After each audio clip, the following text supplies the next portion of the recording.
Hi, it's John Paulus. Thanks for joining me today. I really appreciate you tuning in to Life's Potluck Buffet.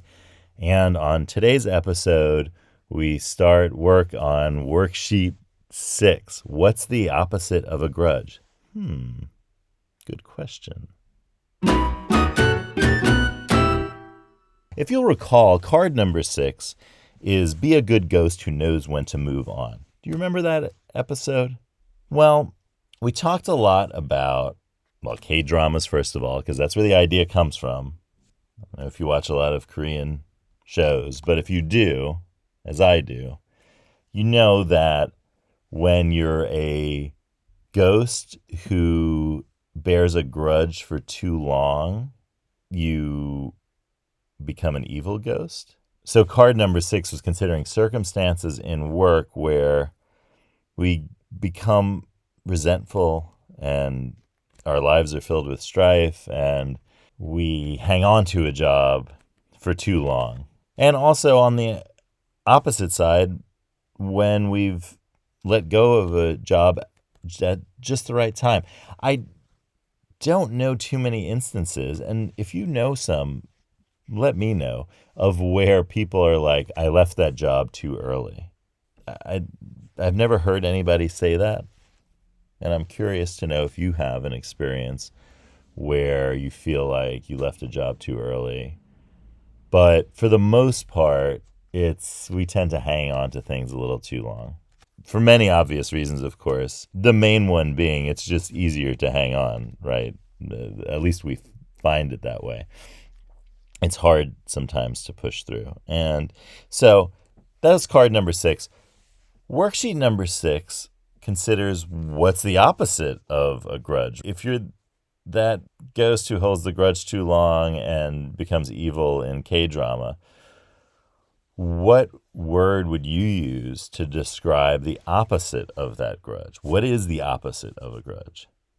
And I'll tell you, I haven't looked in a dictionary or a thesaurus to see, what are the antonyms of grudge? I don't think that's going to help us here. We don't need dictionary versions or thesaurus versions of this. We need our own versions of what the opposite of this grudge is so that we can know when we're feeling good about a situation. So the instructions say, name 3 traits of grudges on the left and their opposites on the right. Oh, and by the way, this worksheet has a faded out frame in magenta, but it's like a pink almost.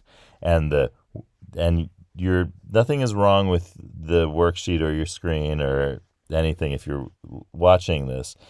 The worksheet and the bowl and the filling there are faded out as well. They're not just, I didn't use a printer that was running out of ink, or I didn't, this isn't like some sort of old time bad copy of something. In the days when copying things, resulted in the kind of faded out blue stuff. Those of you who remember that. The worksheet here is an homage to our worksheet that had the Troxler effect. Do you remember this? This is a while back, where if you stare at there's a blue dot, a dark blue dot, and then on the bottom there was a set of slightly faded out magenta noodles. And if you look at the blue dot for long enough, usually about 20 seconds, the noodles will disappear. And frankly, if you stare at the darker parts, like the E in grudge in this worksheet, there are 2 sets of 3 magenta noodles on the left and right hand side for us to write in these traits of grudges that we're going to write in. But I think that those would probably fade out. That's my guess. We'll do an experiment. I think so. Just looking at that E, I start to see that the left-hand side ones definitely fade out. The science behind that you can look into. Just search for, on Wikipedia or something, you could search for Troxler effect. It's Troxler. If you're a German speaker, it's Troxler. believe he was Swiss, so I don't know how you pronounce his name and his area of Switzerland where he was from. If you are from that area, I think he may be from Basel. Not sure. Anyway, if you're from that area, or if you're a Swiss German speaker, please let me know how to pronounce Troxler's name. I have a feeling I'm being not very Swiss German about it. Okay. The idea here is to write 3 things on the left-hand side where the faded magenta noodles are, and then to write their opposite on the right-hand side where the just regular magenta noodles are, where they're at their full saturation, I guess. They're not faded. They're magenta. So, okay. And let us see here. I will choose a pen color. All right. We still have green from yesterday loaded up, but I am going to change that. So, maybe I should do it. Let me try to do it in a light pink color. That is this faded out color. I wonder if then that's kind of neat, because then maybe when we stare at the E in grudge in the title, what's the opposite of a grudge? Maybe we will have an instance of that Troxler effect going on, and it'll disappear. That would be cool. Well, we'll give it a try. Okay, here we go. All right, let's start with the first trait of a grudge. I'm going to say,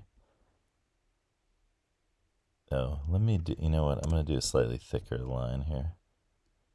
Okay, I'm going to go another step up in thickness in lines here. And I'll see how we do. Oh yeah, there we go. It's very faint, but you can see that the dot happened. I wonder if the other line was just too thin for even a 1-point dot. That's probably what happened. Okay, so I'm going to say bitterness is one trait of a grudge. When you feel bitter. Yeah, bitterness, that's for sure. That is one trait. Trait number 2. What am I going to do for the second trait? Oh, I guess resentment. Yeah, resentment. That's definitely, resentment. I'd say that's a trait of a grudge.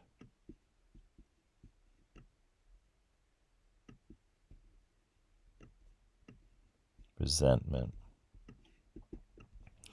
And then finally, the third one, I'm going to say, what am I feeling here? Oh, unforgiving. Unforgiving. That's an interesting one. Unforgiving. Okay.